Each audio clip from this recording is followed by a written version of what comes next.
В этом году в Верхоянский район доставили больше жизнеобеспечивающих грузов, чем в прошлом. Объем вырос с 68 тысяч до 82 тысяч угля. Объемы доставляли 4 сотни машин. В общем, по республике плановый объем в 637 тысяч тонн перевыполнен на 1,5%. И до окончательного подведения итогов этот показатель будет только увеличиваться.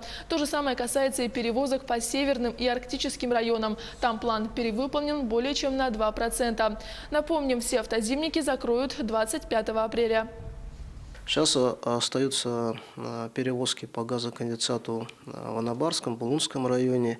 Мы завершаем завоз продуктов внутри улусов северных и арктических, там чуть больше 1000, но эти объемы будут доставлены.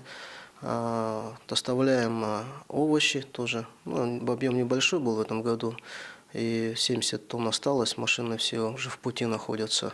Саханнефтегазсбыт справился с поставленной задачей. Из плана 8800 более 10 тысяч тонн нефтепродуктов доставлено. ГУП, жилищно-коммунальное хозяйство, энергетики все объемы практически доставили.